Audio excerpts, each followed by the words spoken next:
पुंडलीक कोळंबकर, इनका सवाल ऐसा है कि डॉक्टर पविवर्तक के बारे में मैंने कहा था,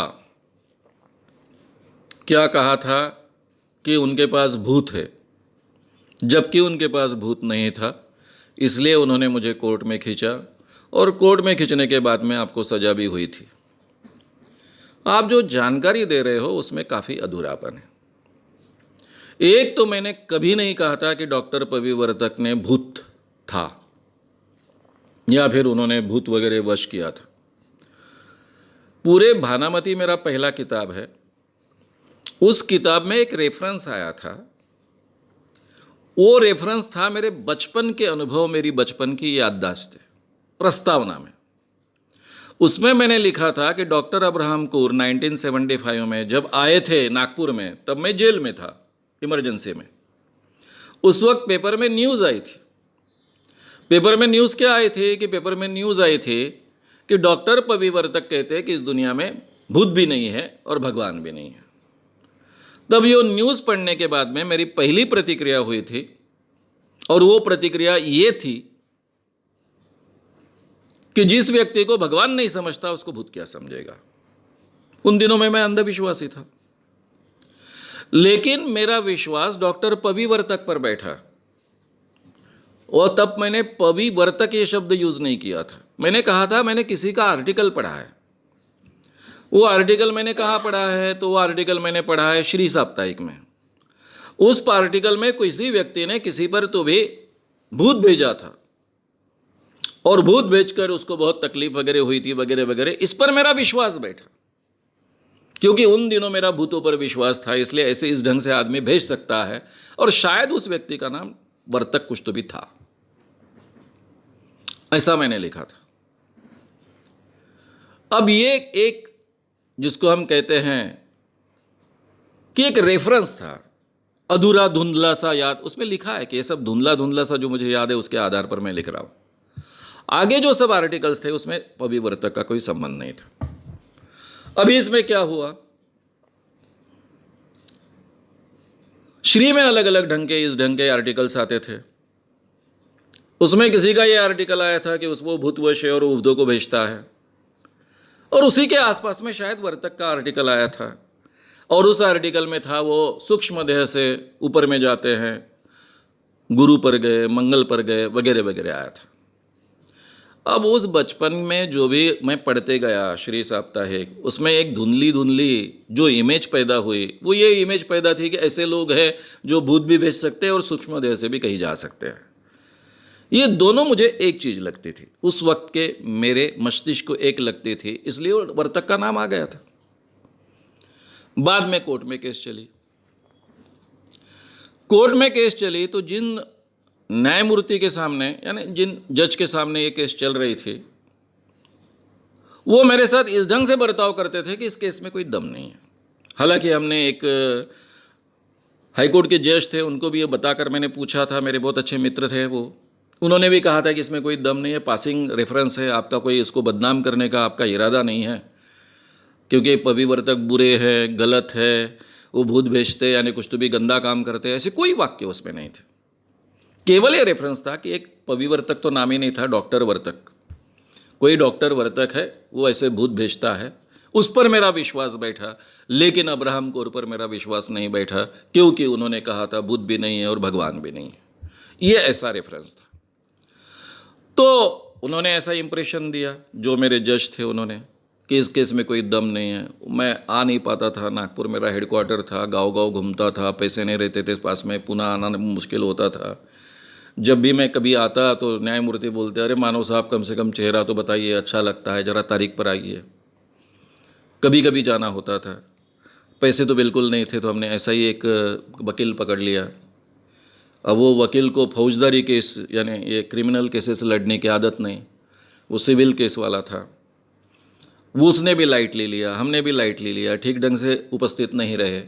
और फिर एक दिन न्यायमूर्ति ने सज़ा सुनाई, कोर्ट उठने तक 4 बजे सज़ा सुनाई, 4 बजे कोर्ट बंद कर दिया।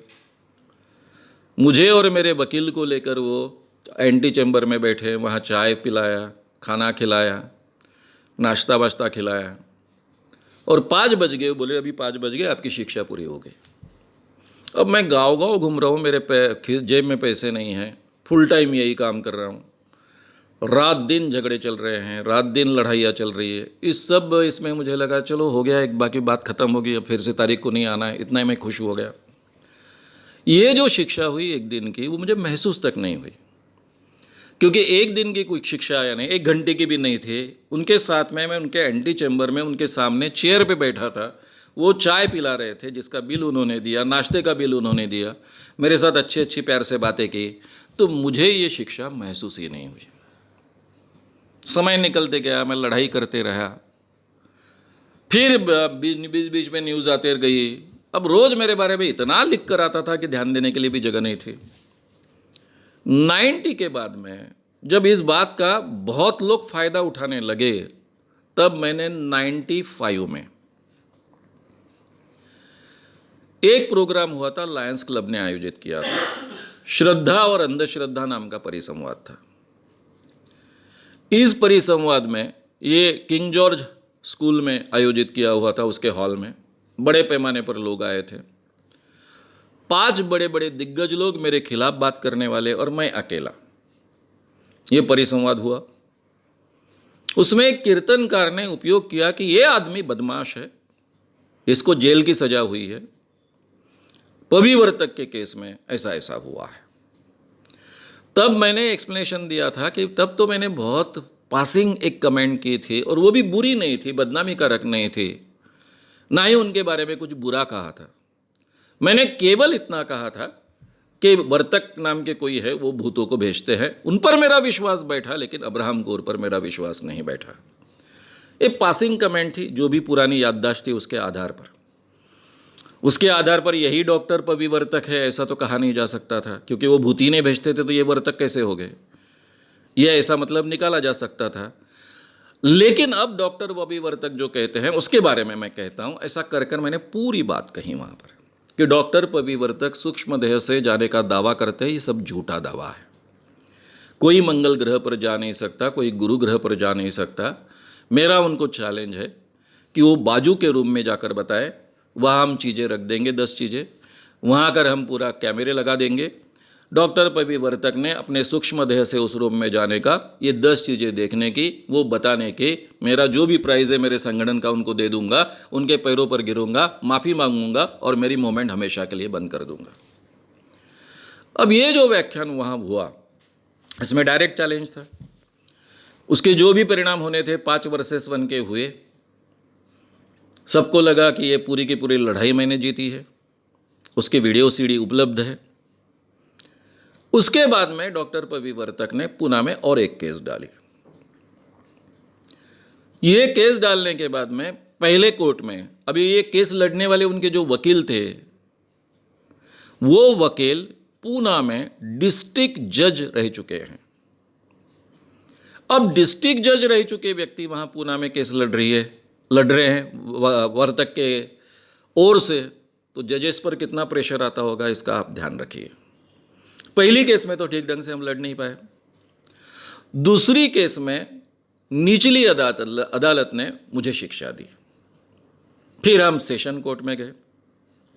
सेशन कोर्ट में जजमेंट आया, उन्होंने मुझे बाइज्जत बरी कर दिया और मुझे सलाह दी कि आप बहुत अच्छा काम करते हो। उनके जजमेंट का हिस्सा है, लोगों का लोक शिक्षा करने का काम करते हो, लोगों का प्रबोधन करते हो, ये बहुत अच्छा काम है, ये काम चलना चाहिए। तो आप केवल इतनी खबरदारी लीजिए, जब भी किसी बारे में बोलेंगे, जैसे इस केस में आप कह सकते थे कि ये डॉक्टर पविवर्तक है, ये जो कह रहे सूक्ष्म देह से हम जाते हैं, ये बात झूठी है, ऐसा आप कह सकते हो, ये कहने का आपका अधिकार है। लेकिन इसके साथ में जिन शब्दों का आपने प्रयोग किया है, वो शब्दों का प्रयोग करना आप टालिए। ये जजमेंट का हिस्सा है जो मैंने आपके सामने कहा। ये बात कभी नहीं बताई जाती कि जज ने, सेशन कोर्ट के जज ने मुझे इस केस में से बाइज्जत बरी किया, जिसमें मैंने डॉक्टर पविवर्तक के बारे में डेलिबरेटली बोला। अब उसमें से तो बरी हुआ। आज भी एक सिविल केस कोर्ट में चालू है, हाई कोर्ट में चालू है, वो पहली केस के बारे में जो मैं ठीक ढंग से लड़ नहीं पाया था उसके बारे में। दूसरे के बारे में वो आगे गए नहीं। मैं राह देख रहा था कि आगे आएंगे तो अच्छी बात होगी, लड़ने के लिए और स्कोप मिलेगा, क्योंकि अब तो मैं लड़ रहा हूँ, मैंने तो खुद होकर बोला है, लेकिन वो आगे गए नहीं। अभी भी जाहिर तरीके से आह्वान है डॉक्टर पविवर्तक को कि उनमें सूक्ष्म देह से कही जाने की क्षमता नहीं है, वो झूठ बोलते हैं। कोर्ट ने मुझे कहा झूठ बोलते, ऐसा कहने का आपको अधिकार है, और इसके कारण लोगों के अंधविश्वास बढ़ते हैं, जाने अनजाने में लोग इसमें फंसते हैं। इसलिए ये कहना मेरा कर्तव्य है कि डॉक्टर पविवर्तक झूठ बोलते हैं, वो सूक्ष्म देह से कहीं भी नहीं जा सकते हैं, और अभी भी मेरा चैलेंज ओपन है, वो भी जिंदा है, कि उनमें अगर सूक्ष्म देह से कहीं जाने की क्षमता है तो हम एक रूम में 10 चीज़ें रखेंगे, उस रूम को बंद कर रखेंगे, वहाँ टीवी कैमरा लगा होगा, वो जाए, वो 10 चीज़ें देख कर आए, वो हमको बताए, सीधा सीधा हमारा 25 लाख रुपए का प्राइज़ ले जाए, और उसके बाद में मैं उनके चरणों पर माथा टेकूंगा और ये काम परमानेंटली बंद भी कर दूंगा। ये आज भी चैलेंज ओपन है। तो मैंने कोई झूठ बात नहीं कही थी। जो मेरा श्री साप्ताहिक में छपकर आया उसका एक इंप्रेशन लिखा था, उसमें डॉक्टर पविवर्तक ऐसा उल्लेख भी नहीं था, केवल वर्तक कर उल्लेख था। और वो भी क्यों हुआ, इसके पीछे का कारण ऐसा है कि श्री में जब मैं पढ़ रहा था, स्कूलों में कॉलेजेस में था, उन दिनों में पढ़ रहा था, तो सूक्ष्म देह से जाना क्या और भूत भेजना क्या, भूत भी सूक्ष्म देह से ही जाता है। तो इसलिए वो सिमिलैरिटी लगने के कारण पविवर्तक नाम रह गया। शायद दूसरा कोई तो भी व्यक्ति था। आगे मुझे पता चला कि वो दूसरी व्यक्ति थी जो भूत बेचने का उसके बारे में जो आर्टिकल छप के आया था, अलीबाग का कोई था, मांत्रिक अपने आप को नहीं कहलाता था, वो भी अपने आप को बाबा ही कहलाता था, आध्यात्मिक कहलाता था, लेकिन भूत बेचता था, ऐसे उसके बारे में स्टोरी छप के आई थी। श्री साप्ताहिक में ऐसी स्टोरी छप के आती थी। तो ये मैंने झूठ नहीं लिखा है। कृपया झूठ का आरोप तो मेरे ऊपर कोई भी दुनिया में नहीं कर सकता है। आपकी जो पुरानी जानकारी है उसके बारे में आपकी मेमोरी कम ज़्यादा हो सकती है, उसमें का यह सवाल था। अगर मुझे पविवर्तक के बारे में लिखना होता तो मैं डेलिबरेटली जानकारी निकाल कर लिखता, जैसा कि मैंने 1905 के भाषण में जाहिर तरीके से बोला, जबकि मुझे मालूम नहीं था कि उस दिन मुझे पविवर्तक के बारे में बोलना है। लेकिन उसके पहले जो कुछ मैंने पढ़ा था उसके आधार पर उनको डायरेक्ट चैलेंज भी किया था। अगर आपको ये वीडियो पसंद आया हो तो उसे ज़रूर लाइक करें, लोगों में ये अवेयरनेस फैलाने में हमारी मदद करें, वीडियो को ज़रूर शेयर भी करें। तो हमारे YouTube चैनल श्याम मानव को विज़िट करें। ऐसे सारे वीडियोस का आनंद लेने के लिए हमारे चैनल को सब्सक्राइब करें, उसके लिए सब्सक्राइब बटन दबाएं। नए वीडियोस का नोटिफिकेशन पाने के लिए बेल आइकन दबाएं।